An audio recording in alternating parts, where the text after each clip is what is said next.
Reports now நேயர்களுக்கு வணக்கம். இன்று நம்மோடு பிஜேபியின் திரு ஃபயர் சதீஷ் அவர்கள் இணைந்துள்ளார். வணக்கம் சார். வணக்கம் சார். டிசம்பர் மாதம்னாலே சென்னை பயங்கரமாக பயப்படக்கூடிய ஒரு மாதமாக இருக்குது. ஏன்னா மழை வரும், எப்போ தண்ணி தேங்கும்னு இருக்கும்.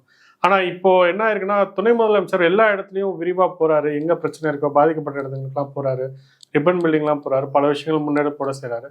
இதை பற்றி நீங்கள் என்ன சொல்கிறீங்க? அவங்க ஒரு 65 ஆண்டு காலமாகவே இப்படி தான் சார் போயிட்டுருக்காங்க. அவங்க அப்பா காலத்திலேருந்து, இப்போ அவங்க தந்தை காலத்திலேருந்து, இப்போ மகனும் போகிறாரு, பேரனும் போவார். முதல்ல மழைநீர் தேங்குச்சின்னு சொல்லிட்டு நான் மக்களுக்கு உள்ளே போகிறேன், மழைநீர் தேங்கின இடத்துக்கு நான் வெறும் காலோட போனவர் தான் கலைஞர் அவர்கள். 1974-75 காலகட்டத்திலேருந்து மழைநீர் சென்னையில் தேங்கினாலே அவர் நடக்க ஆரம்பிப்பார். அதன் பிறகு இவங்க பையன் வந்தார், அவரும் உள்துறை அமைச்சராக இருந்தார். அப்பயும் அவர் என்ன பண்ணுறாரு, அவரும் நடக்க ஆரம்பிக்கிறார், மழைநீர் தேங்கினா நடக்க ஆரம்பிக்கிறார். இன்னைக்கு உதயநிதி ஸ்டாலின் நடக்க ஆரம்பிக்கிறார், நாளைக்கு இன்பநீதி நடப்பார், இன்பநீதி பையனும் நடப்பாங்க. தொடர்ந்து இவர்களுக்கு நாம் வாய்ப்பு கொடுத்து கொண்டே இருந்தால் கண்டிப்பாக சென்னை மட்டும் கிடையாது, தமிழ்நாடு முழுவதுமே சிறு மழை பெய்தா கூட அது வெள்ளக்காடாகத்தான் மாறும். நடுவில் உங்களுக்கு ஜெயலலிதா அவர்கள் ஆட்சி பண்ணியிருக்காங்க, எம்ஜிஆர் அவர்கள் பண்ணியிருக்காங்க, திரு எடப்பாடி அவர்களும் பண்ணியிருக்காங்கல்ல. அதே 2015 பெருமழை பெய்தது. அது எந்த அளவுக்கு எவ்வளோ அழகாக சமாளிச்சாங்க தெரியுமா? அதுக்கப்புறம் அது மாதிரி ஒரு சம்பவம் நடந்திருக்கா, இல்லை அதுக்கு முன்னாடி நடந்திருக்கானா? கிடையாது. 2015 நடக்கும்போது அவ்வளோ பெரு வெள்ளத்தையே சமாளித்தவர் ஜெயலலிதா அவர்கள். அப்போது இருந்த அந்த அவங்களுடைய ஆளுமை, அந்த ஆளுமை இங்கே இல்லைங்கிறதான் பிரச்சனை. அவங்க எப்படின்னா, மக்களுக்கு என்ன போய் சேரணுமோ அதில் சேரல ரொம்ப குறியா இருப்பாங்க. இவங்க அப்படி கிடையாது, மக்களுக்கு எந்த திட்டமும் போகக்கூடாது. இப்போ முந்தனத்தி மு.க. ஸ்டாலின் அவர்கள் அடையார் முகத்துவாரத்துக்கு போயிருக்காரு. ஒவ்வொரு வருடமும் அடையார் முகத்துவாரத்துக்கு போறாங்க. ஏன் போறாங்க? ஏன்னா ஒவ்வொரு வருடமும் இவங்க என்ன பண்றாங்க, நிதியை ஒதுக்குறாங்க. எதுக்கு? கூவாத்த ஒவ்வொரு வருடமும் அவங்க தந்தை காலத்திலிருந்தே கூவாத்த சுத்தம் பண்ற நீங்க என்ன பண்ணீங்க? 50 ஆண்டு காலமாக கூவாத்த நீங்க சுத்தம் பண்ணிருந்தீங்கன்னாக்கா அந்த முகத்துவாரத்துல ஏன் மண்ணு தேங்க போகுது? ஏன் அந்த மண்ணை வார வேண்டிய நிலைமை இருக்க போகுது? ஏன்னா எவ்வளவு தண்ணி இருந்தாலும் கடல் உள்வாங்கிக்கிறதுக்கு அதுக்கான சக்தி நம்ம வங்க கடலுக்கு உண்டு. அப்படி இருக்கும் போது அப்போ நீங்க தேவையில்லாம வங்க கடலுக்கு அந்த தண்ணியை செலுத்தாம இன்னைக்கு ரேஸ் கோர்ஸ்ல எடுத்துட்டு போய் பாத்தீங்களா? இன்னைக்கு ரேஸ் கோர்ஸ்ல மெகா பள்ளங்களை தோண்டி சென்னையில் இருக்கக்கூடிய மழை வெள்ள நீரெல்லாம் எடுத்துட்டு போயிட்டு அந்த ரேஸ் கோர்ஸே பால் அடிச்சு அந்த இடத்துல எடுத்து தண்ணியை தேக்கிற நிலைமைக்கு இன்னைக்கு நம்ம சென்னை மாநகராட்சி வந்துருச்சு. அது மட்டும் இல்லாம கிட்டத்தட்ட 6900 கோடி ஒதுக்குனாங்க. எதுக்கு? தமிழ்நாடு ஃபுல்லாவே மழைநீர் வடிகால் அமைக்க கிட்டத்தட்ட 3310 கிலோமீட்டருக்கு 3310 கிலோமீட்டருக்கு 6900 கோடி ஒதுக்குனாங்க பட்ஜெட்ல. ஒதுக்கி எந்த திட்டமாவது நிறைவேற்றப்பட்டதான்னு கேட்டாக்கா இல்ல. அப்படி நிறைவேற்றப்பட்டிருந்தாக்கா உங்களுக்கு போன மழையில தெரியும், திருநெல்வேலி பாதிப்பு, திண்டிவனம் பாதிப்பு, அதே போல மதுரை பாதிப்பு. இப்படி தொடர்ந்து ஒவ்வொரு மலைக்குமே, அதாவது பரவலா மழை பெய்யலைங்கிறதுனால இவங்க தப்பிச்சுக்கிறாங்க. இதே இன்னைக்கு சென்னையில பெய்யுது, திருநெல்வேலியில மழை இல்லை, மற்ற இன்னைக்கு சவுத் சைட்லாம் போனால் பெருசா மழை இல்லை. தமிழ்நாடு முழுவதுமே பரவலாக மழை பெஞ்சாக்கா இந்த தமிழ்நாடுடைய அரசும் சரி, இந்த மக்களும் சரி, உண்மையிலே சரி ரொம்ப ரொம்ப பாதிக்கப்படக்கூடிய நிலைமையில தான் நம்ம இருக்கிறோம். அது மட்டும் இல்லாமல் நீங்க இப்போ பார்த்தீங்கன்னு சொன்னா, சென்னைக்கு மட்டும் சிங்கார சென்னை திட்டத்தின் கீழே சென்னைக்கு மட்டும் ஒதுக்கப்பட்ட நிதி பார்த்தீங்கன்னா 980 கோடி. அதுல ஸ்மார்ட் சிட்டி திட்டத்தின் கீழே 200 கோடி யார் கொடுத்துருக்கிறா? மத்திய அரசு கொடுத்துருக்குது. அது இல்லாமல் உலக வங்கி கிட்ட இருந்து 120 கோடி கடன் வாங்கிக்கிறாங்க. இதெல்லாம் எதுக்கு வாங்கிக்கிறாங்கன்னா, இந்த சென்னையை சீரமைக்கிறதுக்காக. இது இல்லாமல் போன வருஷம் பட்ஜெட்ல பார்த்தீங்கன்னா 4000 கோடி சென்னை மாநகராட்சி அவங்களோட பட்ஜெட்ல இந்த மழைநீர் வடிகால் வாரியம் அமைக்கிறதுக்காக, இந்த மழைநீர் வடிகால் அமைக்கிறதுக்காக 4000 கோடி செலவு பண்ணி, அப்போ இப்ப இருக்கிற மேயர் என்ன சொன்னாங்க, போன வருஷம் கிட்டத்தட்ட 90% வேலை எங்களுக்கு முடிஞ்சிருச்சு. ஆனா இந்த வருஷம் தண்ணி எங்கேயுமே பெருசா தேங்கல, மழையே பெய்யல சார். இன்னும் சரியா மழை பெய்யல சார். இப்ப இருக்கிற நிலைமை 2 நாளைக்கான பாலத்துக்கு கீழெல்லாம் தண்ணி தேங்கும். ஆனா இப்பெல்லாம் அப்படி தேங்கல, உடனே போயிடுது. இல்ல பெருமழையே பெய்யல சார். இன்னும் இங்க இப்ப என்ன மழை, எத்தனை சென்டிமீட்டர் மழை பெஞ்சிருக்கானு இந்த வாரத்தில் நினைக்கிறீங்க நீங்க? இப்போ நம்ம இதுல பூண்டியில இருக்க ஏரியெல்லாம் நிரம்பி தண்ணி எல்லாம் வெளியில விடுற அளவுக்கு தான் வந்திருக்கு. பூண்டி ஏரி ஆல்ரெடி உங்களுக்கு இந்த வருஷத்திலேயே பாத்தீங்கன்னாக்கா எந்த ஏரியுமே வறண்டு போகல. உங்களுக்கு தெரியும், மேட்டூர் டேம் 3 தடவை நிரம்பிடுச்சு. வரலாற்று சாதனை இதெல்லாம் கிடையவே கிடையாது. 3-4 தடவை நிரம்பிடுச்சு. இது மாதிரி இது வரைக்கும் நடந்ததே கிடையாது. 2 தடவை நிரம்பும், 1 தடவை நிரம்பும், 3 தடவை, 4 தடவை நிரம்பி இருக்கு. அப்போ பரவலாகவே உங்களுக்கு விட்டு விட்டு ஒவ்வொரு மாதமும் மழை பெஞ்சிட்டே தான் இருக்கு. அந்த தண்ணி பூண்டி, அது இல்லாமல் உங்களுக்கு கண்டலேர் அணையிலிருந்து வர தண்ணி இதெல்லாம் பூண்டிக்கு வரும்போது பூண்டி நீர்த்தேக்கம் இதுவரை இந்த வருஷம் பார்த்தீங்கன்னாக்கா உங்களுக்கு வறண்டு போகவே இல்லை. போன வருஷம்லாம் பூண்டி நீர்த்தேக்கம் வறண்டு போச்சு, உங்களுக்கு தண்ணி கிடையாது. அதே போல செம்பரம்பாக்கத்தில் போன வருஷம் தண்ணி கிடையாது. இந்த வருஷம் உங்களுக்கு பரவலாகவே உங்களுக்கு ஜனவரியிலேருந்தே விட்டு அப்பப்போ மாசத்துல ஒரு 2 தடவை 3 தடவை மழை பெஞ்சது காரணமாக உங்களுக்கு மே மாசம் கூட நல்ல மழை பார்த்துருப்பீங்க. மே ஜூன்லாம் கூட நல்ல மழை. அப்போ வறண்டு போற வேண்டிய சூழ்நிலை இல்லை. அப்போ சின்ன மழை பெய்யும் போதே அது நிரம்பிடுது. அவங்க தண்ணியை ஒரு முன்ஜாக்கிரதைக்காக திறந்து விடுறாங்க. ஏன்னா உங்களுக்கு ஆல்ரெடி இந்த காலகட்டத்தில், டிசம்பர் காலகட்டம், உங்களுக்கு நவம்பர் காலகட்டத்தில் பார்த்தீங்கன்னாக்கா பெருமழைக்கான வாய்ப்பு. ஏன்னா நம்மளுடைய வடகிழக்கு பெருமழை அப்பதான் தொடங்கும். ஆனா நமக்கு இப்போ சமீப காலமா நீங்க பாத்தீங்கன்னா, கடந்த ஒரு 5 ஆண்டு வருமா காத்த தென்மேற்கு பருவமழை அதிகமா நமக்கு பொழியுது.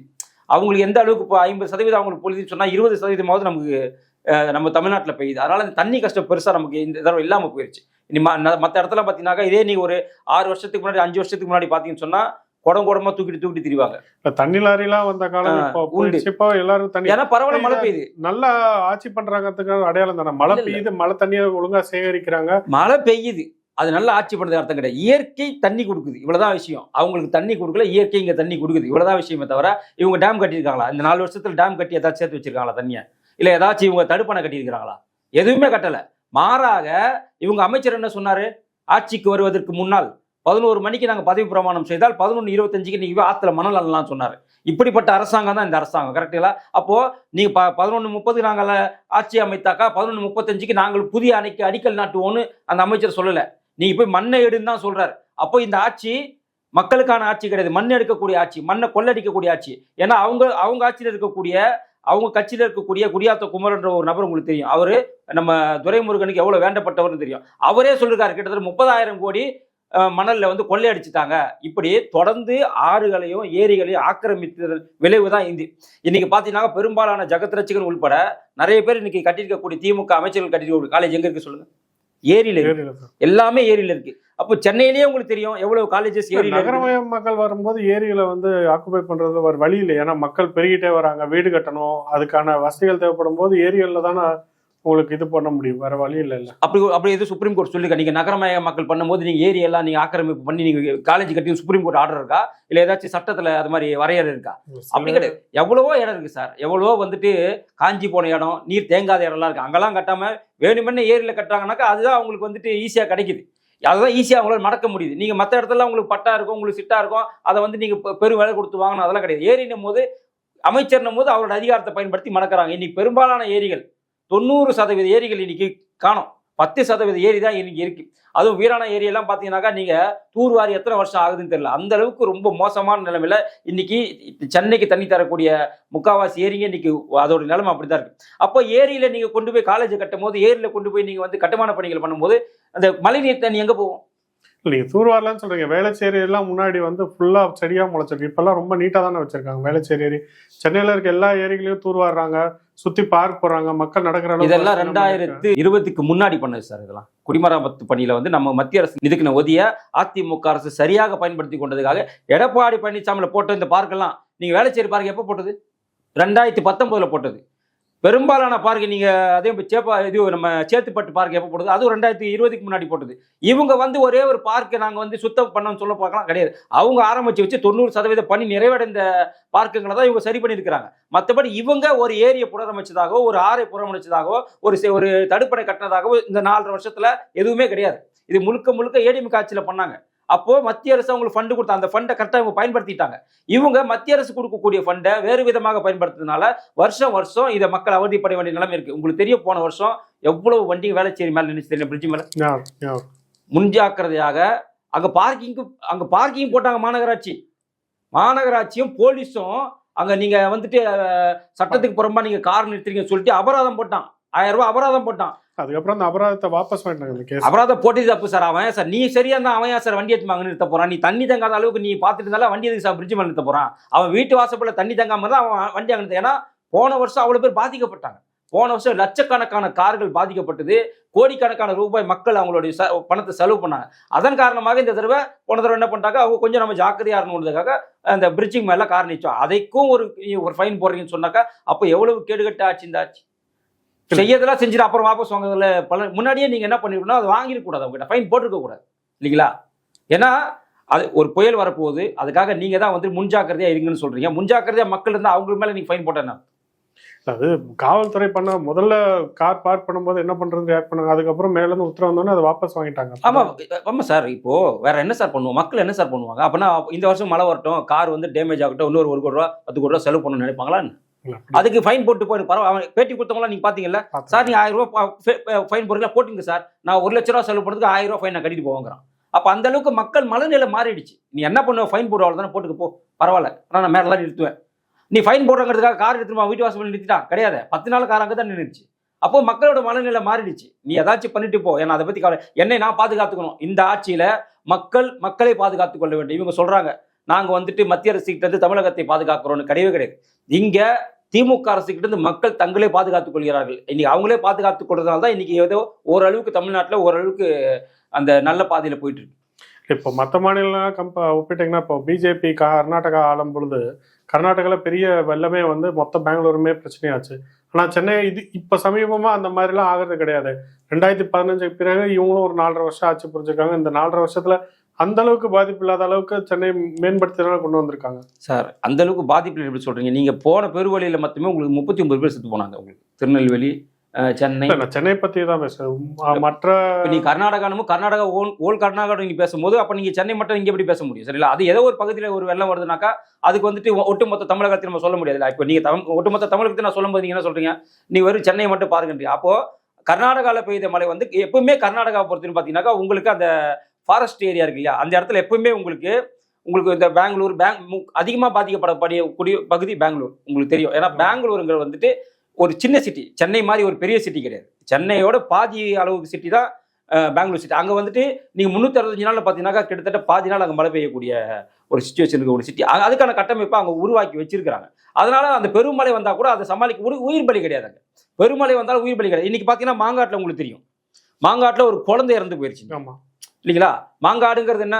அது ஒரு சென்னை ஒரு வளரும் ஏரியா. அப்போ அந்த இடத்துல அப்போ ஒரு குழந்தை செத்து போயிருக்குனாக்கா இப்போ தமிழ்நாட்டில் மொத்தத்துக்கு பார்த்தீங்கன்னா 21 மாநகராட்சி இருக்கு, 138 நகராட்சி இருக்கு, கிட்டத்தட்ட 490 பேரூராட்சி இருக்கு. அது இல்லாமல் 1000க்கும் மேற்பட்ட ஊராட்சிகள் இருக்கு. அப்போ இது மொத்தத்துக்கும் நிதி கொடுக்கக்கூடிய அரசாக மத்திய அரசு இருக்கு. பஞ்சாயத்து ராஜ் சட்டப்படி தான் உங்களுக்கு எல்லாமே வருது. அப்போ மாங்காடுங்கிறது வந்து உங்களுக்கு வந்து ஒரு நகராட்சி பகுதி. அப்போ அந்த நகராட்சி பகுதியில் மழைநீர் தேங்காம யார் பார்க்கணும்? அந்த நகராட்சி நிர்வாகம் பார்க்கணும். அப்போ இன்னைக்கு இவங்க பண்ண தவறின் காரணமா என்ன நடக்குதுங்க? ஒரு குழந்தை இருந்துச்சு. அப்போ இது வந்து யார், இந்த குழந்தையோட தப்பா இல்ல இந்த அரசாங்கத்தோட தப்பா? அந்த பெற்றோர்கள் தப்பு நினைப்பீங்களா? இந்த அரசாங்கம் சரியாக செயல்பட்டு அங்க தண்ணீர் தேங்காம இருந்தா அந்த குழந்தை செத்து போயிருக்காரு. இப்ப சமீபத்துல ஒரு 3 மாசத்துக்கு முன்னாடி பெஞ்ச மழை ஒரு லேடி காவால விழுந்து இறந்து போனாங்க. இதே சென்னையில தோண்டி இந்த காவாயில விழுந்து அவங்க எப்படி இறந்தாங்கன்னே, வண்டியில போனவங்க அப்படியே குப்பை கவுந்து விழுந்து இறந்தாங்க. இன்னொரு மரணம் வந்துட்டு நடந்து போகும்போது உள்ள. அப்போ இப்படி தொடர்ந்து உங்களுக்கு தெரியும், கரூர்ல இறந்தவங்கல 4 பேர் வந்து அந்த கால்வாயில விழுந்து இறந்தவங்க. அப்போ நீங்க இந்த கால்வாயை சரியாக பயன்படுத்தாதனால, சரியாக நீங்க தூர் வராதனால, சரியாக அது மூடி வைக்காத விளைவுதான் இத்தனை உயிர் பலி. அப்ப இதுக்கெல்லாம் தமிழக அரசு தானே பொறுப்பே இருக்கணும், பொதுப்பணித்துறை தானே பொறுப்பே இருக்கணும். இப்ப பொதுப்பணித்துறை தான் இதுக்கு பதில் சொல்லணும். தேவையில்லாம இதுக்கு மா சுப்பிரமணியம் உள்ள வர்றாரு. அவரு சென்னைக்குள்ளார இருக்கனால அவர் வந்து அப்போ பொதுப்பணித்துறை அமைச்சர் என்ன பண்றாரு? ஏவாவேலு என்ன பண்றாரு? அப்ப சென்னை தான் நீங்க சொன்னீங்க, சென்னையில தான் மழை பெய்யுது. அப்ப ஏவாவேலு இங்க வரணும், இங்க நின்று எல்லாத்தையும் பார்க்கணும், இவரையா வரணும். அப்போ நீங்க யாருக்கு எந்த அமைச்சரவை கொடுக்கணும்னே உங்களுக்கு தெரியல, மாநில அரசுக்கு தெரியல. நீங்க வந்து ஓட்டப்பந்தய வீரரை கூட்டு போயிட்டு நீங்க மெடிக்கல்ல கொடுக்குறீங்க, ஒண்ணுமே தெரியாத அமைச்சரை போயிட்டு நீங்க பொதுப்பணித்துறை கொடுக்குறீங்க. இப்படி கொடுத்தா என்ன நடக்கும்? அப்போ சரியான நிர்வாகம் இருக்காது. அப்போ தமிழ்நாடு அரசு நிர்வாக சீர்பின்மை காரணமாகத்தான் இன்னைக்கு இந்த அளவுக்கு ஸ்தம்பித்து போயிருக்கு. நீங்க நிர்வாக சீர்கேடுன்னு சொல்றீங்க. பல இடங்கள்ல அவங்க வந்து இப்போ வாய்க்கால் தோண்டி சில இடங்கள்ல விபத்துகள் ஏற்பட்டாலும் பல இடங்கள்ல துரிதமா இப்போ வந்து ஏப்ரல் மே மாசத்துலேயே வாய்க்கால்லாம் தோண்டிடுறேன். இப்போ சைதாப்பேட்டு பகுதியெல்லாம் பார்த்தீங்கன்னா பல இடங்கள்ல வாய்க்கால்கள் தோண்டி இந்த பணியெல்லாம் முடிஞ்சிட்டு வந்திருக்கு. இப்போ டீனர்லாம் முந்தி வந்து தண்ணி ஃபுல்லா இருக்கு, இப்போ இருக்கதே கிடையாது. இல்லை, தீநகர் இல்லாத காரணம் நம்ம ஸ்மார்ட் சிட்டி திட்டத்தில் பணம் கொடுத்துருக்குறோம். அதுக்கு நம்ம வந்துட்டு நம்ம உங்களுக்கு தெரியும், மத்திய அரசு பணம் கொடுத்தா அதுக்கான கணக்கு கேட்பாங்க. அப்படி அவங்க சரியில்லைன்னு சொன்னாக்கா அந்த ஃபண்டை நிறுத்திடுவாங்க. அதுக்கு உதாரணம் உங்களுக்கு பிஎம் ஸ்ரீ திட்டம். நம்ம பிஎம் ஸ்ரீ திட்டத்துக்காக தான் ஃபண்டு கொடுக்குறோன்னு சொன்னோம். அவங்க அதை பண்ணலன்னு சொன்னோன்னா நம்ம அந்த ஃபண்டை நிறுத்திட்டோம். அதே போல தான் இது டீநகர் உள்பட பல்லாவரம் உள்பட சில ஏரியாக்களில் வேளச்சேரி உட்பட நம்ம ஸ்மார்ட் சிட்டி திட்டத்துக்குள்ள கொடுத்த பணங்கள், அந்த பணம் சரியாக செலவழிப்படிக்குதா இல்லையாங்கிற கண்காணிக்கிறதுக்கு ஒரு குழு நம்ம அமைச்சிருந்தோம். அதன் விளைவாகத்தான் இன்னைக்கு ஓரளவுக்கு நாச்சு இன்னைக்கு பல்லாவரம் இந்த பகுதிகள்லாம் கூட ஓரளவுக்கு நல்லா இருக்க தவிர, மற்றபடி மத்திய அரசோடைய இந்த கண்காணிப்பு குழு இல்லைன்னு சொன்னாக்கா இந்த டீநகர் கூட நீங்க நாசமாக தான் போயிருவீங்க. செல்வப்பிறந்தைய வந்து ஏரி திறந்து விட்டதை பத்தி அவர் பேசியிருக்காரு.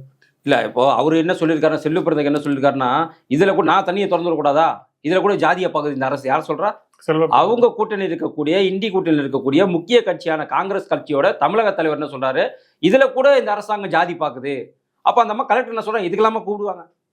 ஏங்க, இது வந்துட்டு ரூல்ஸ். இந்த அளவு தண்ணி சேர்ந்துருச்சுன்னா அதை திறந்து விடணும், இந்த அளவுக்கு தண்ணி இருந்ததுனாக்கா வாய்க்காலுக்கு திறந்து விடணும், பயிர் சேதமாகவும் திறந்து விடணும், இந்த அளவுக்கு தண்ணி தேங்கிச்சுன்னா வெள்ளம் வரும் அதனால அதை திறந்து விடணும், இந்த அளவுக்கு தண்ணி தான் திறந்து. இதெல்லாம் வந்து அதிகாரிகளுடைய நாங்கள் ஒரு வரம்பு கொடுத்துருக்கோம். அந்த வரம்புக்குள்ள அவங்க யாரையும் கேட்க வேண்டிய அவசியம் கிடையாது. எப்பயாச்சும் ஒரு சந்தேகம் இல்லை இப்போ திறந்தா ஏதாவது பிரச்சனை வருமா அப்படின்னும் போது மட்டும் தான் நாங்கள் எம்எல்ஏவையோ எம்பியோ முதலமைச்சரை கேட்கணும். இதுக்கெல்லாம் நாங்கள் கேட்க வேண்டிய அவசியம் இல்லை. அவங்க தெளிவாக ஒரு பதிலை சொன்னது பிறகு இவர் இந்த ஜாதியை ஒரு பாகுபாட்டை உள்ளே கொண்டு வரார். இது தமிழக அரசின் மீதும் தவறு இருக்கிறது, இது இவங்க மேலே தவறு. ஏன்னா இவங்க இப்படியே ஒரு நாடகம் நடிச்சுட்டாங்க. ஒவ்வொரு தடவை அணையை திறக்கும் போது முதலமைச்சர் கூப்பிட்டு அணையை திறக்கிறது, ஒவ்வொரு தடவையும் மேட்டூர்ல கூட ஆமா முதலமைச்சர் முதலமைச்சர் இது அப்போ இவர் ஆசைப்படுவார் முதலமைச்சர் கூப்பிட்டு நீங்க அணையை திறக்கும் போது ஏன் அப்போ உங்களுக்கு தெரியலையா? அப்போ உங்களுக்கு வந்துட்டு அதுக்கு ஒரு அதிகாரி இருக்கா, அந்த அதிகாரி தான் இதை வந்துட்டு அவங்களுக்கு அப்போ தர நிர்ணயம் கிடையாதா? அவங்களுக்கு வந்து ஒரு டைம் டேபிள் போட்டு கொடுக்கலையா? இவ்வளோ டிஎம்சி வந்துச்சுன்னா நீங்க இவ்வளவு தண்ணியை திறந்து விடணும், அப்ப நீங்களே திறந்து விடலாமே. அப்போ மட்டும் முதலமைச்சர் கூப்பிடுறீங்க, பொதுப்பணித்துறை அமைச்சர் கூப்பிடுறீங்க, அங்கே இருக்கு ஜூன் 12 திறக்கணும்னு ஒரு வரையறை. அது நீங்களே திறந்து போலாம். எதுக்கு இவர் கூப்பிடுறீங்க, முதலமைச்சர் கூப்பிடுறீங்க? அப்போ நீங்க முதலமைச்சர் கூப்பிடும் போது அதே ஒரு எம்எல்ஏ எதிர்பார்க்கறது தப்பு கிடையாது இல்லையா? ஆனா இப்போ எம்எல்ஏ இதை எப்படி மடை மாற்றுறாரு? இப்ப சமத்துவம் பேசுற ஸ்டாலின் அவர்கள் இன்னைக்கு சமத்துவம் இல்லைன்னு இவரே சொல்றாரு. நாங்க சொன்னதா நீங்க ஏத்துக்க மாட்டீங்க. இப்ப உங்க கூட்டணியில் இருக்கக்கூடிய செல்வப்படுறதுக்கு வெளிப்படையாவே சொல்றாரு. இதுல கூட நாங்க தண்ணி தொட்டா தீட்டா, நாங்க தண்ணி தொடக்கூடாதா, இப்படியா நீங்க வந்து ஜாதியை பாக்குறீங்கன்னு தெளிவா அவர் சொல்றாரு. அதுக்கு அந்த அம்மா வந்து என்ன சொல்றாங்க, அதாவது சுத்தமா இவர் மதிக்கவே இல்லை. அந்த அம்மா இவரை மதிக்கவே இல்லை. அந்த அம்மா தெளிவா இதெல்லாம அவர் கூட்டு இதெல்லாமே அரசியல் பண்ணுவாங்க அப்படின்னு அவங்களும் தெளிவா சொல்லிட்டு போயிட்டாங்க. அப்ப இது முழுக்க முழுக்க நிர்வாக சீர்கேடு தான். நீங்க ஒரு வார்த்தை விட்டு சொல்றதுலயும் தப்பு கிடையாது. அந்த அம்மா வந்து செல்வ பிறந்தகிட்ட, ஏன்னா அவர் அந்த தொகுதி எம்எல்ஏ, ஏதாவது ஒரு அசம்பாவிதம் நடந்தாக்கா அந்த அதிகாரியை போய் கேட்க மாட்டாங்க, அந்த தொகுதி எம்எல்ஏவை தான் கேட்பாங்க. ஏன்னா அவர் தான் வந்துட்டு நாளைக்கு மக்கள்கிட்ட சுற்றுப்பயணம் போறவர். அப்போ அவர் அது கேள்வி கேட்கறதுக்கு நிறைய வாய்ப்பு மக்கள்கிட்ட இருக்கு. அப்போ நீங்க அவர்கிட்ட ஒரு வார்த்தை சொல்லிட்டு தண்ணியை திறக்கிறது தப்பு கிடையாது. நீங்க முதலமைச்சர் கூப்பிடும் போது எம்எல்ஏ கூப்பிட கூட தானே, முதலமைச்சர் ஒரு எம்எல்ஏ தானே, எம்எல்ஏ வந்து முதலமைச்சர் ஆனது தானே, அப்ப இவரும் ஒரு எம்எல்ஏ தானே. அப்போ அவருக்கு கொடுக்க வேண்டிய அதே மரியாதை நீங்க இவருக்கு கொடுத்தா என்ன தப்பு இருக்கு? அதனால அவர் கூப்பிட்டு இருக்கணுங்கிறது என்னோட கருத்து. எங்களோட வந்து பல தகவல் பயந்துள்ளதுக்கு நன்றி.